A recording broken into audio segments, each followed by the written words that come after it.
All right, all right, all right. Welcome, welcome, welcome. We knocked out the previous segment. I think we did well on that, but we have more to cover. We have more to cover. That's right. So let's get into it. In the previous video, we talked about we defined insulin and cortisol. We talked about what they are, what glands produce insulin and cortisol, and what role they serve in regards to the balance of blood sugar. And in this series is really more so about blood sugar than it is about insulin and cortisol, or the other word for blood sugar, the scientific name of blood sugar, which would be glucose, right? And so we talked about how when there's an imbalance of insulin and cortisol, how it affects blood sugar, and how your body either begins to store fat or break down. The body stores fat when there's too much blood sugar or when there's too much insulin, and the body begins to break down when there's too much cortisol, right? We talked about that. We talked about how insulin is anabolic and how it uses blood sugar to build the body, and how cortisol is catabolic, where it breaks down. So now let's discuss the relationship between insulin and glucose. Let's discuss the relationship between insulin and glucose. So to understand the relationship between insulin and glucose, we view them as a supply and demand system. Glucose is the supply, and insulin is the logistical coordinator. And I want to talk about insulin and blood sugar. I want to focus on the anabolic side of blood sugar, where in regards to insulin. And in the next segment, we're going to talk about the catabolic side, which is cortisol. So insulin is the hormone that is released by the pancreas. Remember, it's the hormone released by the pancreas to raise blood sugar, so that the body will have energy from the food that you eat. It's the gland attached to the stomach that releases insulin. The pancreas is the gland attached to the stomach that releases insulin to raise your blood sugar so that you can have energy from the food that you eat. It's the hormone that is activated when you eat, so that you can have energy from the food that you eat. Insulin attaches to the blood sugar as it diffuses through the body. As your food, it digests and diffuses through the body. And so once again, if you have too much insulin, your blood sugar is too high, and then the body begins to store it as adipose tissue. In other words, fat. Right. So this is how you get fat, from either eating too much or eating too much sugar, or having too high blood sugar. Woo! All right. So glucose is the supply, and insulin or the fuel in a way, and insulin is the coordinator, the key that determines where the supply goes. When this relationship is in sync, energy is stable. When it is decoupled, you enter states of metabolic crisis or chronic disease. So now let's look at the relationship between insulin. Let's further delve into the relationship between glucose or blood sugar and insulin. All right, so when we talk about high, we're going to talk about highs and lows, right? So when we talk about high, we're going to use the prefix hyper, and when we talk about low, we're going to use the prefix hypo, right? So high insulin would be called hyperinsulinemia, hyperinsulinemia. And then, of course, low insulin would be hypoinsulinemia. And then the same for glucose. And I'm pretty sure you've heard this before, probably in a few like pharmaceutical commercials. You probably heard it before in a few pharmaceutical commercials. Hyperglycemia, which would be high glucose, and low glucose would be hypoglycemia, right? So now think of a matrix. I want you to think of a matrix, right?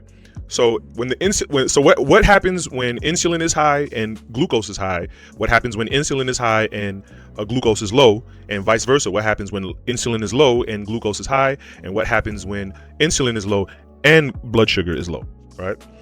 So high insulin, high glucose, high insulin, high blood sugar, hyperinsulinemia, and hyperglycemia, right? This is the resistance state. This is when you're pre-diabetic. I was told I was pre-diabetic, and I never forget. The doctor told me I was pre-diabetic. Probably half a decade to a decade later, I spoke to my brother about it, and he was like, he works in the medical field, and he was like, that's pre-diabetic is bullshit. He was like, if you're pre-diabetic, you're practically diabetic. Now that might have been that's probably just an opinion, but let's look into it. So the resistance state, when you have high insulin and high blood sugar, The cells are numb to insulin's signal. The pancreas overproduces insulin to force glucose into cells. Leads to metabolic syndrome, chronic inflammation, and rapid visceral fat storage. So, at the time when the doctor told me I was pre-diabetic, what was my lifestyle like? Let me think. Um, I wasn't eating a lot of sweets. I was eating a lot of carbs though. I was in love with Jamaican beef patties and cocoa bread. If I was eating sweets, I was probably eating Twinkies more often. I had Twinkies. Twinkies were the devil. But so I wasn't eating a whole. I was eating a lot of breads. That was a terrible habit of mine. So yeah, so my insulin was high and my glucose was high too. And so this is where I think I'm gonna save that.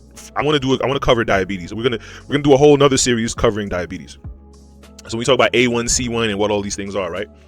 So high insulin, high glucose, hyperinsulinemia, and hyperglycemia. You go into the cells are numb into the insulin signal. So how this shows up on the body, you just get chubby. Really, you get chubby real quick. I notice a lot of athletes go through this. Because when you're an athlete, it's very easy to get lean, or athlete, military, so on and so forth.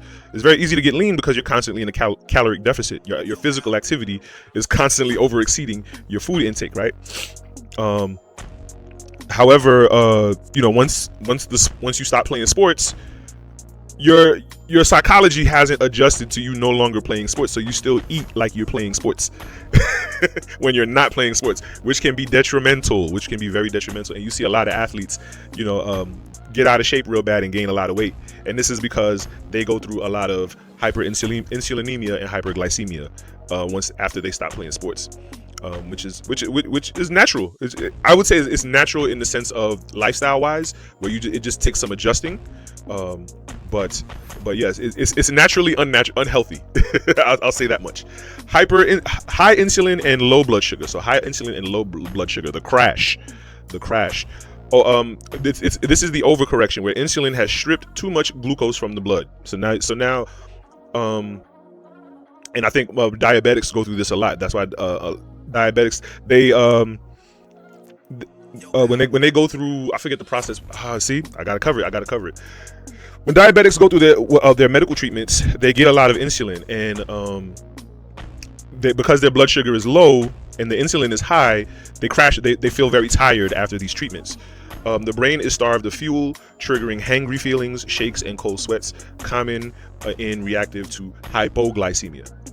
Remember, hyper means high, hypo means low. Hypoglycemia. All right, so now let's talk about low insulin and high blood sugar. So when low insulin and high blood sugar, so regardless, if your blood sugar is high, period, you're facing diabetes. Even if you're not diabetic, you're facing it. That's why they say when you're high insulin and high blood sugar, you're pre-diabetic. If you're low insulin and a high blood sugar, you're diabetic. Because what's happening is now the pancreas is either working overtime or isn't working at all. You know what I mean? And then your blood sugar, and then when the body has too much blood sugar, it either stores more fat, or the other organs have to compensate. The other organs and glands have to compensate for so much blood sugar. And this is how diabetes kind of breaks down the body. When the low insulin, high glucose, this is called the starving cell syndrome. This is the diabetic crisis. Glucose floods the. When you see somebody who is in really good shape, there are a few conclusions you can draw about that person. 1, they're disciplined and they understand dedication. 2, they are patient and they understand commitment, because we know nothing just happens overnight, so they have to be patient with themselves in the process in order to see results. 3, that person is mentally tough. Life hits us with stress, our bodies get fatigued, we get sore, but they don't allow that to become an excuse to give up or to become inconsistent. And 4, they have self-love, because we know that anything that you love, you take care of, even down to the point of it being a sacrificial love, because when you love something, you also keep things away from it that could be harmful, like being gluttonous or alcohol consumption, etc. So when you see somebody who is in really good shape, you're not merely just observing something physical, but it's indicative that there are a lot of other good character traits underlying. Blood, but cannot enter the cells. So your blood sugar's high, but you have no energy. This is terrible. The body thinks it's starving despite the sugar feast in the veins. Wow, you see this? It's like a digestive twilight zone. Characteristics of type 1 diabetes or advanced type 2. So the body thinks it's starving even when you're full, and so you're just continually eating, and it's so I can't wait. I can't wait to cover diabetes in the next topic. I can't wait. It's gonna go deep. All right, so that's what happens when your insulin is low and your glucose is high. When your insulin is low and your blood sugar is low, also glucose, i.e. blood, in other words, blood sugar. When your insulin is low and the glucose is low, so hypoinsulinemia and hypoglycemia. Remember, hypo means low. This is the fasted state. This is the key optimal. So you want your insulin to be low and your glucose to be low. So this is the fasted state, and that's another recommendation. That's why a lot of health professionals recommend fasting for diabetics, because it's giving the pancreas a chance to catch up. It's giving the pancreas a chance to catch up and produce just enough insulin to keep that blood sugar low. The fasted state, metabolic clarity, the Goldilocks zone. Low insulin allows the body to access stored fat for fuel. Cellular cleanup, autophagy. Autophagy. It reads like autophagy. Autophagy. The cellular cleanup is active, and the brain runs efficiently on ketones. I think that's kind of the state. Personally, I'm not tooting my horn, but that's kind of the state I feel like I'm in right now. I think last time I got tested, my blood sugar is okay. But I think that's the state that I'm approaching. I'm coming out of the high insulin, high glucose phase, and now I'm transitioning to the low insulin, low glucose phase. And that all stems from upping my protein and eating on a curfew. 7 p.m. is ideal. 7 p.m. is ideal. And so that creates a fasting. You want a minimum of from your last meal to your first. From the last meal of the day to the first meal of the next day, you want a minimum of 12 hours, and this keeps your this keeps your insulin glucose levels low. Ketones is a big thing too. Ketones, I got to look more into it. But what happens is when you fast and your blood sugar is low and your insulin is low, you begin to activate ketones, and this is when the body not only builds muscle, but it builds muscle and breaks down fat. That's why people who are typically healthy and look very muscular, because this is how they pretty much live their lifestyles. They're in a fasted state, and so their body so any little thing they do, they burn fat very quickly because they have those ketones in place. This is why you have what is called the keto diet. This is what a lot of the keto diet does. So I'm going to leave this on the screen so you can analyze that for yourself, so you can kind of visualize what I've been talking about.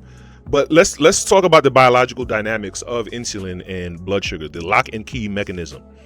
Glucose cannot enter most cells on its own. It requires insulin to bind a receptor or the lock on the cell membrane, which then opens a door, the GLUT4 transporter, to let the sugar in. So as I'm reading this, what I'm saying, put it on repeat. Like if I'm speaking too, if I sound too, whatever, just read it again. So post-meal, glucose rises, then insulin rises, and then the cells absorb the glucose, and both levels return to the. Once the cells absorb the glucose, that's when your blood sugar goes back down. You know what I mean? Because your blood sugar is now consumed by the body. And now you have energy, and your brain is acute, and you have strength in your muscles, and to do what you need to do, right? This is the normal state. You know what I mean? So you eat a meal, blood sugar goes up, your insulin goes up, the cells absorb, and then you chill again. You're good. You're satiated, right? The resistance state, constant high carb snacking. Ooh, Papa don't preach. Papa don't preach. Constant high carb snacking keeps insulin high. That was when I was told I was pre-diabetic. That was the kicker. I was snacking a lot. I was snacking and eating a lot of breads. I used to love cocoa bread. I had to divorce. I want half. No, I want none. Constant high carb snacking keeps insulin high. the locks get worn out and stop responding. So what happens is the cells stop. The cells don't have enough insulin to absorb the blood sugar into the body. So yeah, and the locks get worn out and stop responding, requiring even more insulin to achieve the same result. So this is what happens when you have hyper insulin. Remember, hyper means high, hypo means low. When you have hyperinsulinemia and hyperglycemia, high insulin and high blood sugar, this is what happens from all that snacking, right? When you see someone, like, it's very evident. Like, go to next time you go to the grocery store, and this might be you know, we still love you, and that's why we're doing this. Next time you go to the grocery store, look in that person's shopping cart, and then look at that person. Yeah, you see what I'm saying? So yeah, this is what happens. And so the functional relationship. So let's look at so the glucose is the signal. It tells the body that energy is available. Insulin is the traffic controller. It decides that energy is burned now or stored for later. And you don't want to store energy for later, because what do we call that? Fat. Yes. So we don't store energy. We burn it. We want those ketones in our body to naturally burn fat, right? That's what we're looking for. The golden rule: high insulin levels block fat burning, or in other words, lipolysis. High insulin levels block fat burning. To lose weight, you must create windows of time where both glucose and insulin are low. You have to fast. Part of weight loss is fasting. Fasting and high protein. You want to activate those ketones in the body, and if your insulin is too high, if your insulin is too high, then you block fat burning. If your insulin is too high, you get fat. So in order to keep your insulin down, you have to eat foods that don't activate so much blood sugar. You have to you have to eat more protein and less carbs. This is why the Atkins diet was so popular, even though it wasn't the healthiest, but it was so popular because it made sense. It wasn't accurate, it wasn't perfect, it wasn't 100% right, but it made sense. And that's why I think the keto diet is a little more advanced. It's what the Atkins diet was trying to do. But yes, fasting and high protein in order to balance your insulin and your blood sugar. In the next video, we will discuss. So we talked about previously. Let's recap. We talked about the definitions of insulin and cortisol, what they are, where they're produced in the body, and what roles do they play in the body, right? Insulin and cortisol, or what roles do they play in the balance of blood sugar, right? Then in this video, we talked about insulin, the relationship between insulin and glucose, how insulin manages the blood sugar in the body, and the relationship between insulin and glucose. So when you have high insulin and low insulin, and vice versa, or high glucose and low glucose, and vice versa, right? We talked about that. The next video, we will discuss the same way we talked about the relationship between insulin and glucose. In the next video, we're going to talk about cortisol and glucose, right? We're going to break that down so it can forever and consistently be broke. So stay tuned, and we're going to go into part 3.